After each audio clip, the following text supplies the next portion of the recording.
quiet chat this morning. Not saying much. Only 10 likes, but I think they're doing okay. I'm going to just guess on their behalf that they're fine.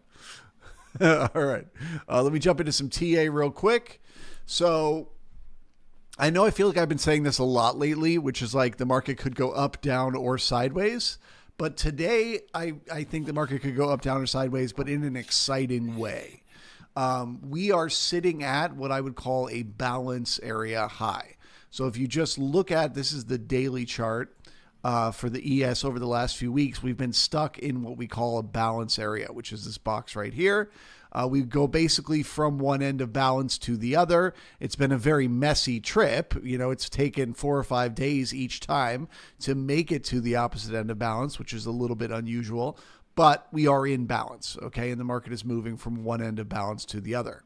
So the fact that we broke out of that balance yesterday and we spent the overnight basically just dancing on top of it means that there's only so many things that can happen today. Right? We've spent weeks and weeks and weeks building up momentum, building and building and building, pulling that rubber band tighter and tighter and tighter. And we're about to let go. There's only a few things that can happen in this scenario. Okay. So that's what makes it kind of exciting. So there's 3 things that can happen. One, we can spend the whole day balancing on top of the balance area high. That is not unusual. It is very normal for a market to chop and grind and spend a bunch of time, either an entire day or a big chunk of a day, just grinding on top of a balance area high. Now, you could argue that's what we did yesterday and in the overnight, but it is still a possibility for today. The other possibility is we continue the momentum to the upside. So we get another big bullish day to the upside, where we get, higher highs and higher lows on the daily, and we make a move to the upside. All right. And then the third is that we fail. We pull back into balance, which increases the odds that we're rotating back down to the opposite end. Now, this was an example of a look above and fail, and it ended up taking 4 days for us to get back down to that opposite end. So it doesn't necessarily mean if we get a look above and fail today, we're going all the way down to the lows. But I would say 57.70, that pin that we've been paying so much attention to, is certainly a target to the downside today if we get a look above and fail. So there's a scenario where the market goes up, a scenario where the market goes down, and a scenario where the market goes sideways all day. Okay, Charles, thanks. Thanks so much. Now, how do we know what's happening? How do we know which of those scenarios is taking place? And how do we enter trades once we know? Well, that's where we can start to get some detailed information. Okay. So let's start with a scenario where the market goes nowhere all day, right? There's 2 ways that could play out, or 3 ways that could play out. One, we could look below the overnight low, which is around 58.15, okay, and just immediately pull back up into the overnight range. If we do that, if we poke below the overnight low and immediately pull back up into the range, we don't spend a lot of time, we don't bring in a lot of volume below that overnight low, that will mean one of 2 things. Either we're going nowhere all day and we're going to chop and grind and go sideways, or we're about to get that break higher. So a look below and fail of the overnight low would be neutral to bullish, because it would mean we are either going to go sideways or we're going to go higher. If we're going to go sideways, we'll get resistance on the upper end of yesterday's range where the overnight got resistance.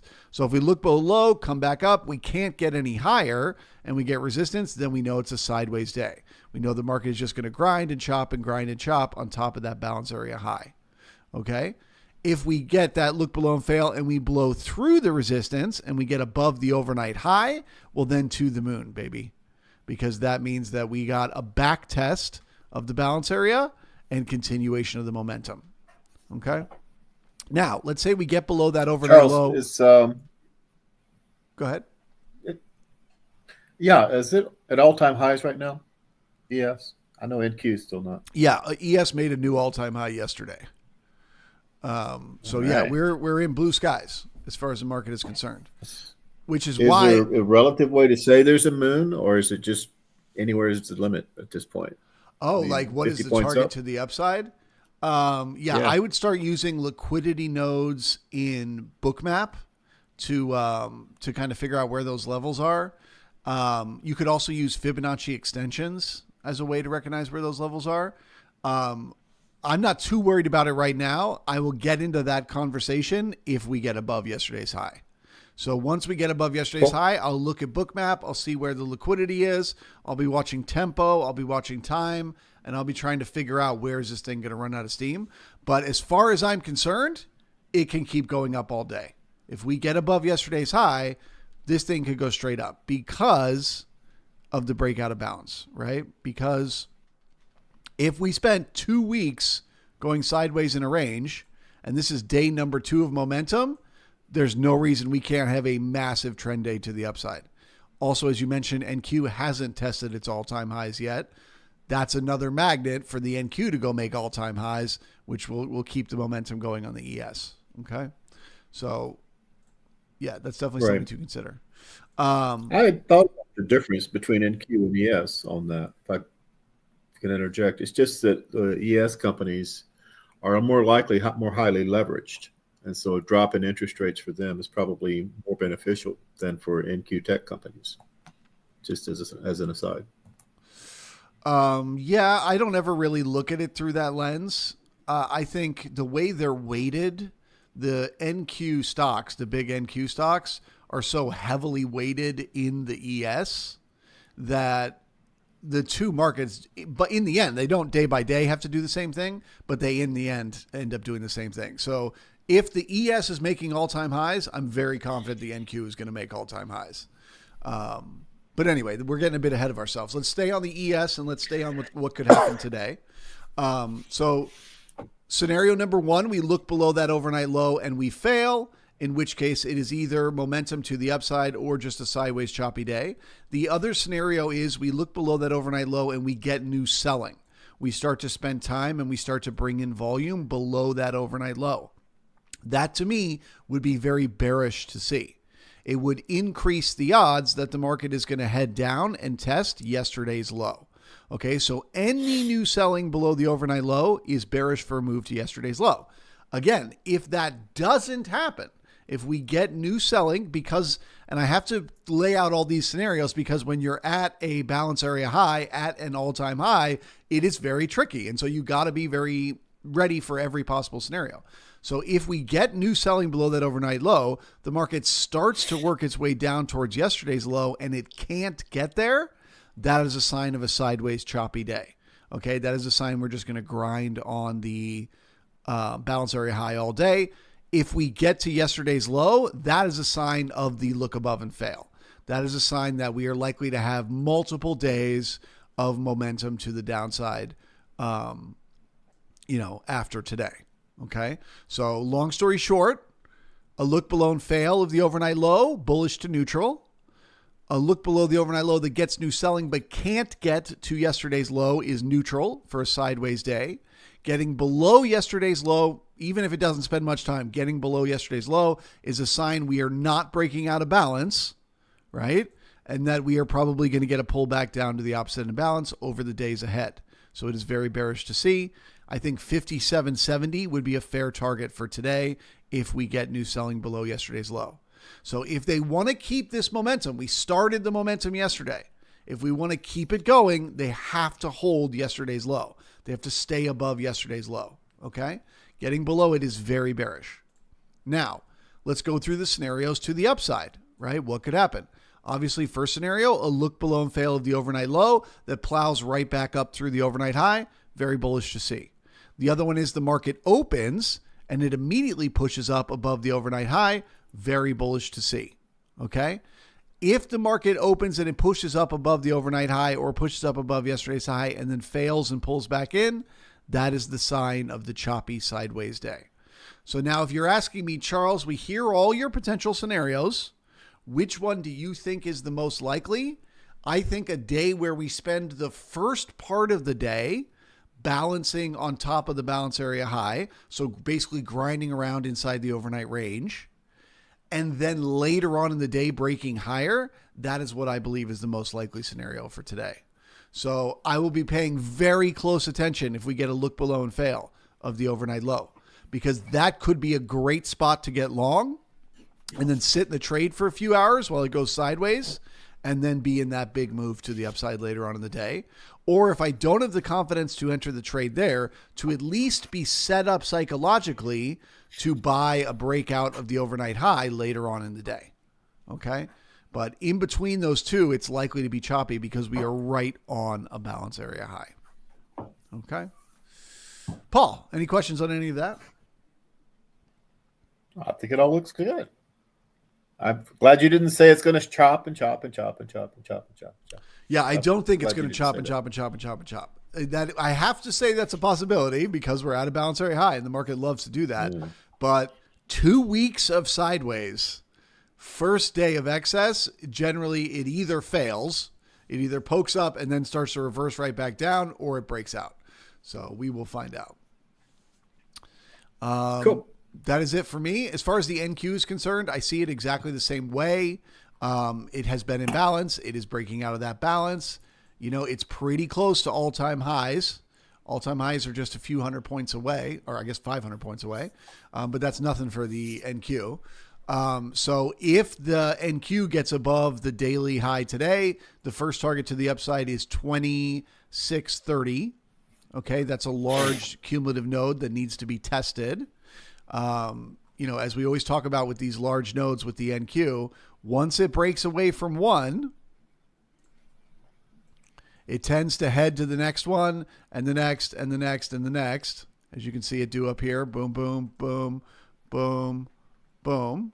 Okay. That same thing is in play now from this large node up to the next one up there at 2630. So if the momentum continues today, that is the target to the upside for the market to at least tag that. And then the all-time highs are in play. All right, Paul, you got anything for us today you want to share?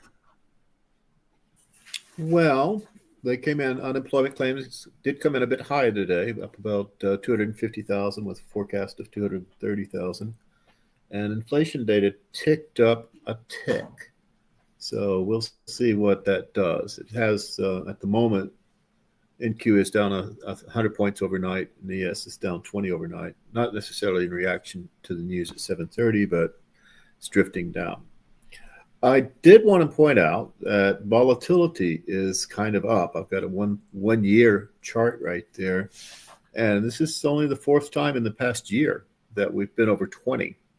And I mean, you've got the August action from Japan, which was a spike, and then it was up slightly in September. But apparently we're in a volatile market, according to the data. So it's just something to keep in mind. We're much more volatile than we've been over the past year. So there's that. There is also just on that VIX, there's also just the thought that the VIX is measuring options, and there's a lot of people buying puts because stocks are at an all-time high. So they're just hedging their positions. Which is my next comment, is that I've pulled up the CME options, and yeah, put volume is high on, this is 5 day on just the ES options. But at the moment, I mean, the 5 day, percentage of options, 75% is puts. And then for trade, open interest is 90% in puts. Now, here's something I wanted to ask all of our happy viewers. We're at 90% on ES options, so that's options on futures. I go over to the CBOE side, and lo and behold, interest between calls and puts is pretty much even. So on options on futures is skewed 90% to puts, and on CBOE, which is probably more widely known, it's about even. So it's kind of weird, and I don't have the immediate answer to that, but it's a disparity that I think is curious. So if anybody's got some good ideas about why that's the case, I'd love to hear it. Yeah, me too. But, let us know in the chat if you have a thesis to explain that. So the options on the futures are there. There's a lot more activity in puts, but the options on the underlying assets much less so. So if anyone has their thesis as to why that's happening, we'd love to hear it in the chat. Go on, Paul. Yeah. Well, that's the main things I can bring up right now. I mean, the news is the news right now. There's nothing. It looks like the Middle East has stepped back from whatever was going to happen there at the moment, and nothing exceptional driving the markets that I can see. Okay. So do we have any questions from the chat? There's no response to the randomness of the difference in options betting, but any questions from you guys before we call it a day? Speak now or forever hold your peace. Call it a good question, at least. That's what I want to hear. Just nothing. Quiet chat this morning. All right, guys. Well, if you are a member of the brigade and you have a thesis on what Paul is talking about, we'd love to hear it in the brigade live stream. If you are not a member of the brigade, you should think about joining. The Pirate Traders Brigade is basically just a daily live stream that I do every day where I hang out with the community. I give my insights in real time. So if you're watching these morning shows and you're seeing me lay out these different scenarios of this means the market could go up or down, in the brigade stream, I explain which I think is happening as it's happening. So you can kind of follow along in real time. Good morning to everyone that said good morning, and we will see you in the brigade stream. Thank you, Paul. Sounds great. Y'all have a good day. Bye, everyone.